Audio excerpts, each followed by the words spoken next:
Matt Walsh and Nick Carter are partners at Castle Island Ventures. All views expressed by them or the guests on this podcast are solely their opinions and do not reflect the opinions of Castle Island Ventures. Guests and hosts may maintain positions in the assets discussed in this podcast. You should not treat any opinion expressed by anyone on this podcast as a specific inducement to make a particular investment or follow a particular strategy, but only as an expression of their personal opinion. This podcast is for informational purposes only. Brought down by bad mortgage investments, Lehman, which has 25,000 employees, will be liquidated. The federal government loans American International Group, AIG, $85 billion. This is a different kind of market, and the Fed is asleep. The federal government is stepping in to stabilize Fannie Mae and Freddie Mac, the two mortgage giants that have been threatened by the housing crisis. The Bank of England has pumped £75 billion more into Britain's ailing economy with a new round of quantitative easing. You print a couple $1 trillion, and all of a sudden, people start to worry. So out of this worry, we have something called the Welcome Bitcoin. to On the Brink. I'm Matt Walsh.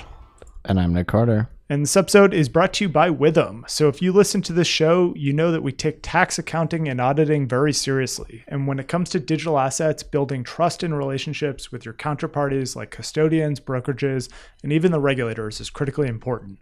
And that's where Withum comes in. They're a top 25 accounting, tax, and advisory firm, and they help some of the largest businesses in this industry with things like tax advisory, accounting for token sales, stablecoin audits, financial statement audits, and much, much more. They were the first accounting firm to set up a digital asset practice, and Withum is passionate about the space, passionate about helping you and your company achieve and exceed your goals. So head over to withum.com/crypto to learn more. Busy week. Yeah, and you know what? We are in the last stretch here before the election. 2 weeks to go. Thank gosh, man. Yeah. What a nightmare it's been. It's been a slog of an election season. Doesn't really matter up in Massachusetts, although John Deaton, let's go. Two good debates against Elizabeth Warren, I thought. Although they weren't even really on TV. You had to be on some like random website to watch them. So I guess everybody's voting early. Like, what's up with that? I thought the old-fashioned thing to do was just go to the polls and cast your vote. But everybody I know is like has voted already. Yeah, I've already voted. voted. How does that work? I've already voted. Just got a mail-in ballot. What happened to physically showing up and voting? Do we not do that anymore? I did like doing that, back in the day. Do you remember being at school and they were just voting day? It's like you couldn't have gym class because the gym was just all voting machines. I think it's better to do that. I don't know. I don't trust the mail. Like, what if it gets lost? Yeah, I wonder if there's a way to check if your vote got counted. That's the thing I always worry about. I shall be voting physically in person, hopefully a paper ballot too. None of this like machine nonsense. Yeah, has Florida figured out how to do that? I know it's been historically tough. I don't know. Tough to handle the paper down there. We're gonna find out. Well, it's coming up. I mean, it's all anyone has talked about in the crypto space for the better part of a year. So on the prediction market front, we've identified this mystery trader on Polymarket that went insanely long Trump. French guy. It's just a rich French guy. He bet $45 million on Trump. It seems like he's just a guy that wanted to be long Trump. It doesn't seem like anything more sinister than that.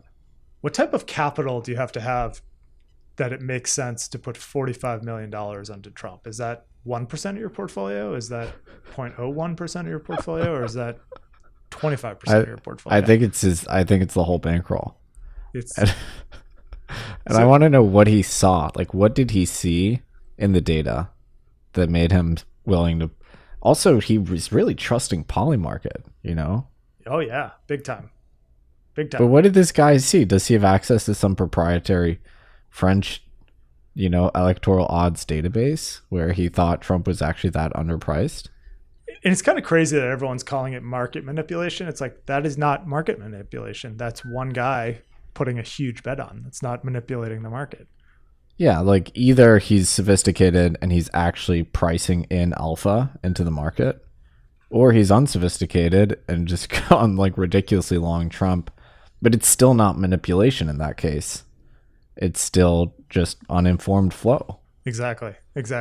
But yeah, I wonder what he was seeing, because if you were really getting scientific with this, you'd be just looking at, on the ground in Pennsylvania and how things are trending. But this was before early voting started that he put that trade on. Yeah, that's right.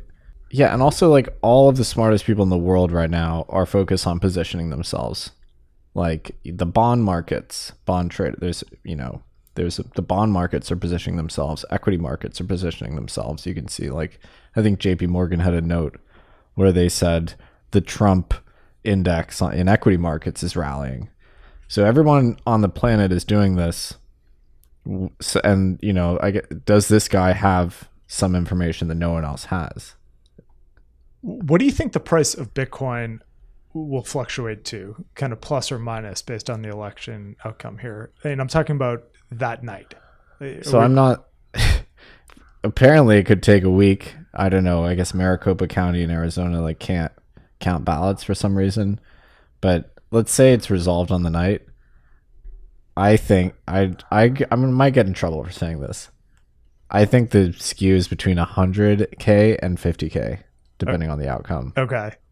Yeah. I think it's basically get ready for the highest one-day volatility in Bitcoin's history. I think it's going to be super volatile. And it could be one of those things where it's whipsawing that night based on the various TV channels that make calls or not, Right. And it's so close. And people are like, okay, well, Nick, because I tweeted about this. So people are saying, well, if it trades at 100K, if Trump wins, like, why isn't it there now? And it's because, of course, Trump is only a moderate favorite, so it hasn't been priced in yet. Yeah, I was listening to a podcast. Joe McCann has a podcast on one of these channels. I listen to so many of these podcasts, but there's a really good podcast that's James Seyfert and Joe McCann do, and they were talking about it. They had Jeff Park on. He thought lower band of like 30K Bitcoin if Harris wins. Yeah, that seems pretty stark. I'd be shocked tough if that happened. So as of right now, there is an interesting divergence between basically the market-driven probabilities and the models. And I aggregated a lot of this stuff, and then Alex Thorne did an update. And so as of yesterday, the bookies and the prediction markets are all trading between 59 and 62% in favor of Trump.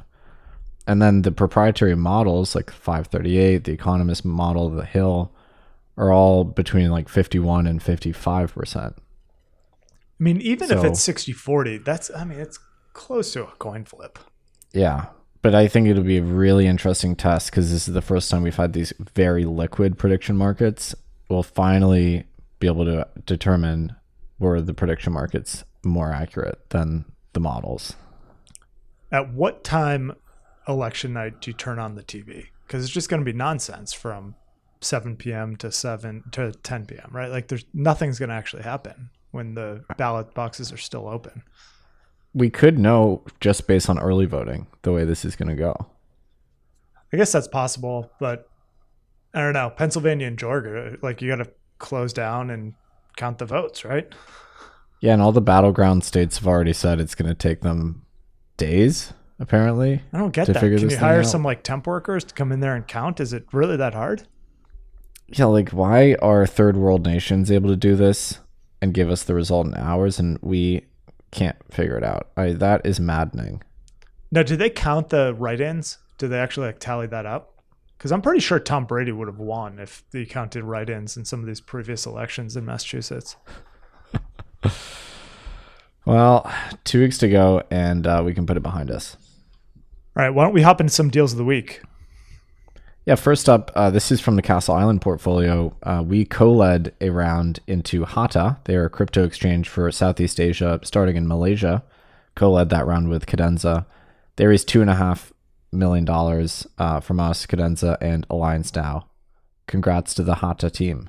Really excited about Hata. Next one up, biggest deal in the history of the industry. Bridge, which is a stablecoin infrastructure company. They were acquired by Stripe. This was rumored for a few weeks. They were acquired for $1.1 billion. So you want to talk about the impact of the Stripe deal now or in the news?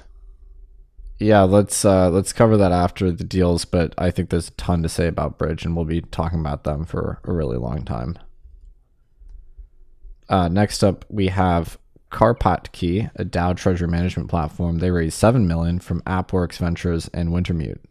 Then we have Borderless.xyz, a stablecoin liquidity network that raised $3 million from Amity Ventures. Next up is Moonwalk Fitness. They've raised $3.4 million in a round led by Hack VC with participation from Reciprocal, Binance, and CMS. Then it's Variational, a crypto derivatives trading protocol that raised $10 million from Bain Capital Crypto, Peak 15 Partners, and Dragonfly. Then you've got Party Icons, a crypto mobile gaming platform. There is $9 million from Bitcraft and IDG. Azura is a DeFi trading platform that raised $6.9 million from Initialized, Volt, and Winklevoss Capital. Then you have Fluid Protocol, their decentralized stablecoin protocol. There is $3.9 million from Blockcelerate, Animoca, and CMS. Then it's Hive, a data availability protocol. They raised $1.8 million from Lemniscap and Paper Ventures. Then you have Craft, that's with 2 T's, a decentralized platform for employee benefits. There is $2 million from Superscript and DCG. Skyfire is a payments network for AI agents that raised $1 million from Coinbase and A16Z CSX. Then Propine, they're a digital asset custodian. They were acquired by CoinMenu, another digital asset custodian backed by Numera.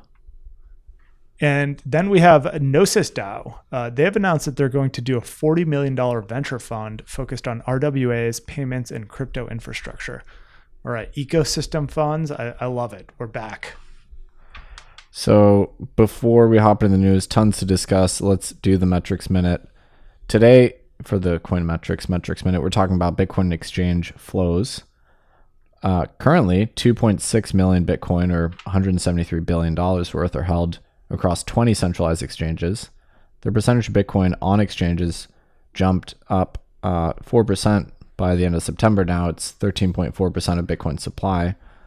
In comparison, 13 million ETH, or 10% of Ethereum supply, is held on exchanges, while most of it remains in smart contracts. Bitcoin's one-hop supply, this is Bitcoins typically held by miners, has dropped from 3 million at the last halving to 2.5 million today, due to reduced block rewards and miner distribution. Bitcoin miner outflows have risen this year, peaking at 59,000 Bitcoin in January, as I suppose miners suffer some deteriorating economics. That is your Metrics Minute. All right, good Metrics Minute. All right, so let's talk about this bridge deal with Stripe. Obviously, just a great outcome for Bridge and their investors. What do you make of this in terms of the strategic rationale for Stripe? Yeah, so Stripe had a stablecoin product before. Wasn't necessarily that useful, I think, in my opinion. They had looked at crypto back in the day, deprecated that, came back, started building in for stablecoins, bought Bridge. Bridge described themselves as the Stripe for stablecoins. Bridge does orchestration, so basically an API to easily send stablecoin payments, and they do issuance. So stablecoin issuance is a service. The API product was basically similar to the product that Circle had before they deprecated it. And that was actually a product that was making Circle a ton of money, I think $50 million run rate. So Bridge kind of picked up the slack there. A lot of people thought it was richly priced. I mean, it looked like a 70x multiple. But I think Stripe saw that Bridge was basically I would say probably by far the most successful firm in stablecoin orchestration, and wanted to move aggressively and faced a kind of build versus buy decision, and saw the ability to acquire a very talented team. So yeah, I guess the verdict, we won't know yet how smart of an acquisition it is. I think the potential spoiler here is if they lean heavily into stablecoin payments, they could face even more banking issues than they currently do. I think Stripe was de-risked from Wells Fargo recently. So that could be the spoiler. They may not be able to operate as freely as Bridge did when Bridge was independent. Yeah, there's a lot of things to say about this. I mean, if the regulatory swing happens and the banks become more freely able to service some of these crypto companies, this could end up looking like one of the best acquisitions of all time, I think. Because now you're basically building a network on top of stable coins.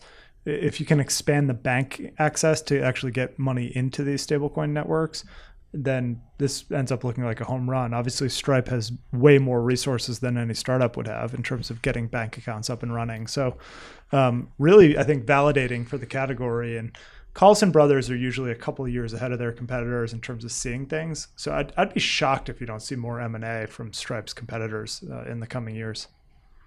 Yeah, I think this will be remembered as the moment that kind of stablecoin based fintech became a thing. Obviously, it's been a thing, but it's more awareness of that has been confined to our niche.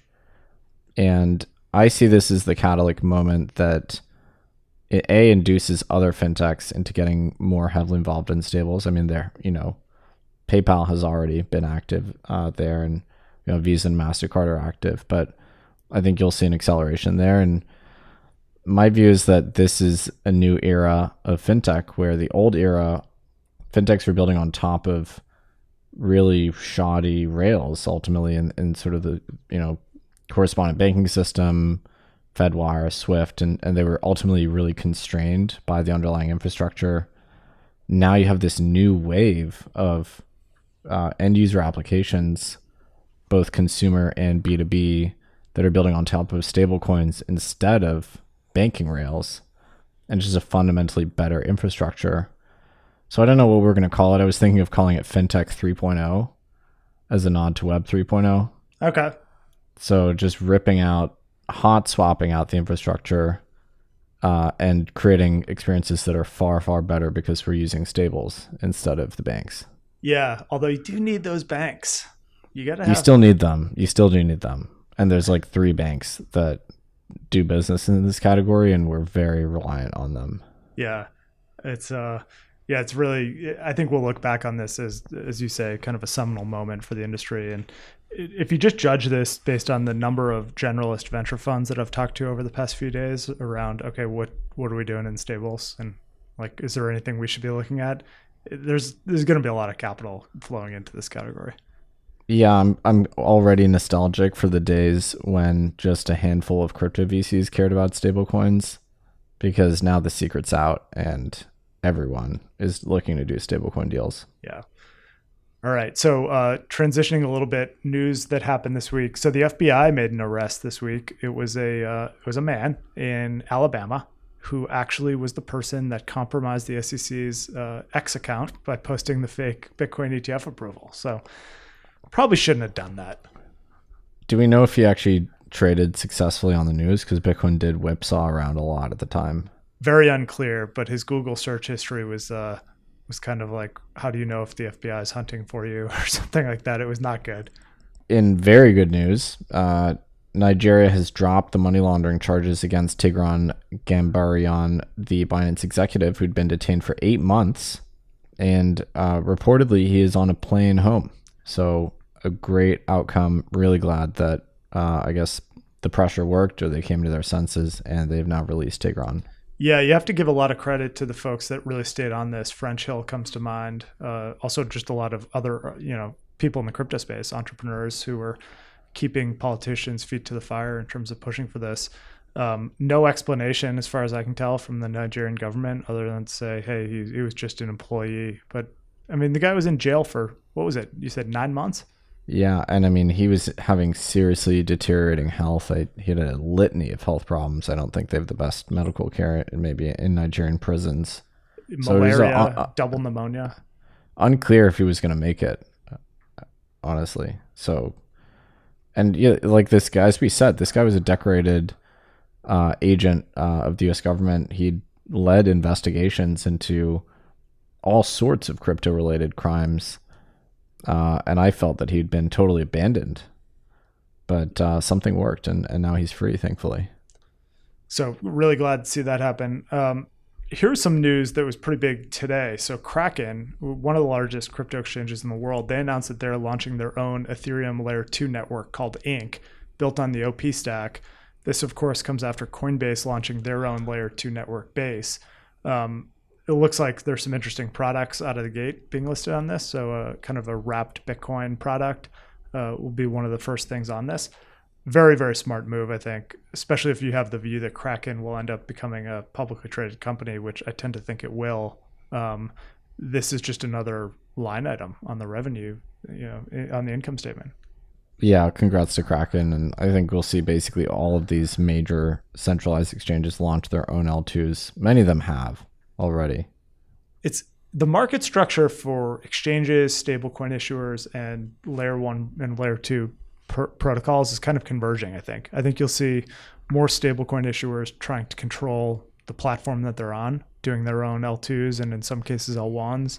I think you'll see these exchanges try to do their own L2s, kind of control the trading landscape and participate in some of the economic upside of some of the applications built on their platform, kind of turn into like app stores at the exchange level. And then the protocols themselves, I think, it kind of moving towards more of an app chain model in some cases, I guess. Uniswap being the example there, where you're kind of moving to a situation where you want to control the execution environment more than you previously had. So we'll be tracking Inc. that's slated to launch in 2025. Interesting news as well this week. The city of Buenos Aires has announced a blockchain-based digital identity protocol called Quark ID. Apparently, citizens will be able to access public services and claim personal documents such as birth certificates. That's cool. And they're building this with Matter Labs, the developers of the ZK Sync L2. I mean, I guess ultimately a birth certificate is just a notarization of something, right? So why wouldn't you be able to do that on a blockchain? Seems like a perfect use case for a blockchain. Yeah, I feel like blockchain-based identity never really took off, despite dozens of pilots. Well, maybe this will it's like be the first. monetization is kind of a question, right? Like, how do you make money building a blockchain ID system? And will ordinary users have to, hold these keys in a non-custodial wallet? Probably not, right? I mean, I should hope not. Wallet technology has just accelerated so much. We were getting a demo this week of a stablecoin wallet that had no seed phrase, no anything, right? Just log in with Google and all of a sudden you have a crypto wallet. Oh yeah, we should mention that. So minipay, that's the wallet you alluded to. This is very interesting. So this minipay wallet was built by Opera, which is a publicly traded company, and they obviously have the Opera browser. Then they built a non-custodial stablecoin wallet, which is just for stablecoins, and they spun it out into a standalone app, as lightweight as possible from a data perspective, just focusing on emerging markets, because I think Opera has a lot of users there. And it's pretty cool. There's no gas. You don't need to pay gas and ether or anything like that. It's actually all on the CeLo blockchain. It's all stable coins, and they're integrated with a lot of local on and off ramps. It's kind of, to me, this is the future of stablecoin wallets. There's not a lot of obvious crypto stuff in there. You use your phone number to connect with people. You don't really have to manage the keys. This, to me, is an example of really, really good crypto UX. It's going to be a bad decade to be a dictator, I think. How are you going to prevent your local populace from accessing dollars when you have technology like this? Yeah, exactly. I mean, some of these nations have tried. Nigeria tried, and Nigeria is one of the most crypto dollarized nations in the world. So what do? You just kind of lean into it and you go like Panama and you just create a dollarized economy? This is my theory, is that because it's so frictionless to do currency substitution with stablecoins, you'll see crypto dollarization. That was what my talk was about in Singapore, and I listed, I think, 10 nations where I think it's likely to happen. I sincerely believe this will happen in the coming decade. But then you can't print money. How is that going to work? You don't control the central bank. I mean, that might just be the reality that we come to live in. It enforces more monetary discipline. Except for at the United States level, where the U.S. will get to print the money and basically at the detriment of the folks that are not in the U.S. Yep. And remind me why U.S. politicians don't like this? I think they just haven't figured it out yet, but I think they will.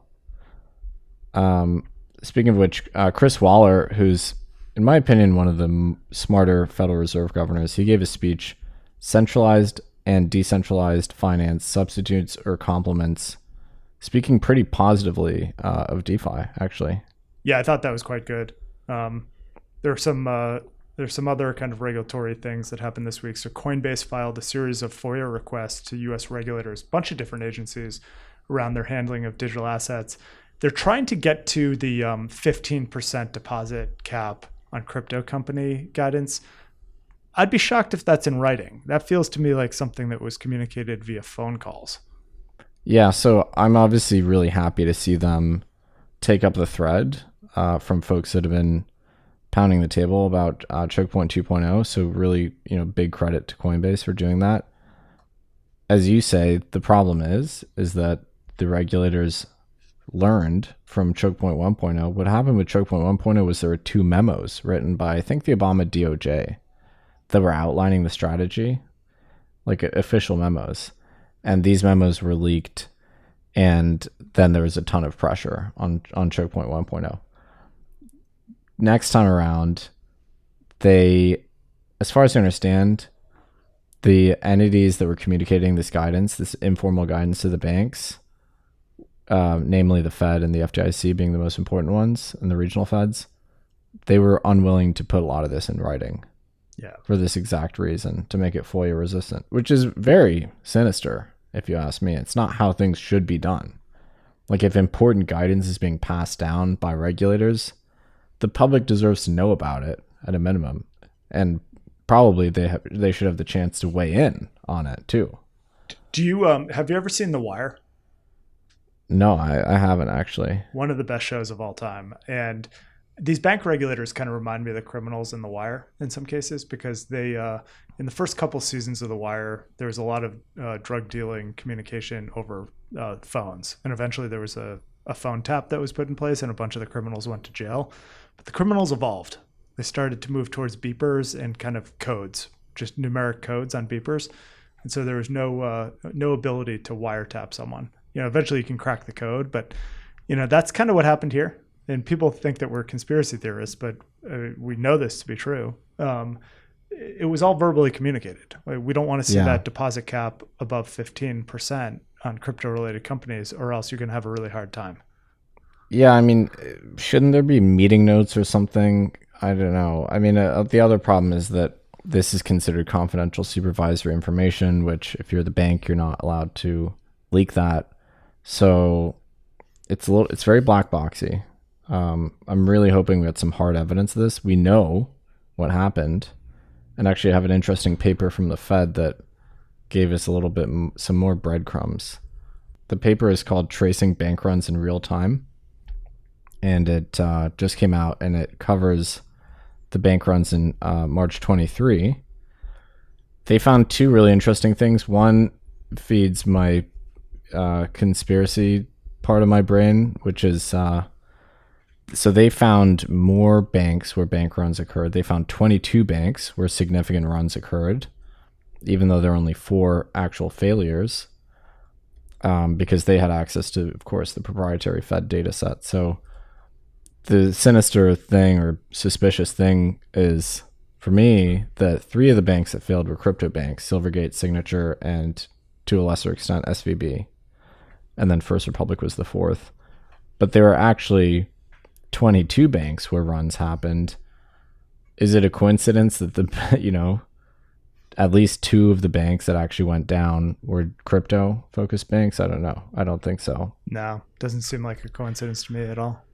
The other thing that I expect Matt Levine will write about at some point is they found that there was similar impairment between publicly traded and private banks, but the ones that suffered the runs disproportionately were the publicly traded ones, because they have much more legibility about their position. And I thought that was interesting, because basically it means that being a publicly traded bank is you're actually more vulnerable because you're sharing more information with the public. That's tough, right? So, that makes intuitive sense, but these banks want to be public so that they can access capital markets. Yeah. And I kind of makes me think that there's a self-fulfilling prophecy where short sellers sold short the stock of these banks that were sort of known to be impaired. And then that helped intensify the run because people looked at the stock price. They're like, oh, there must be a run happening. Let's withdraw. So kind of a tough situation to be in as a bank. Yeah, that is a tough situation. Well, we'll put that paper in our newsletter. It's worth a read. All right, so we're up against the clock here. Stablecoin VC, we just never sleep over here. Yeah, we got a lot busier since the bridge acquisition, which I guess is a good thing. That's a good thing. All right, everybody, have a safe and healthy weekend, and we will see you on Monday.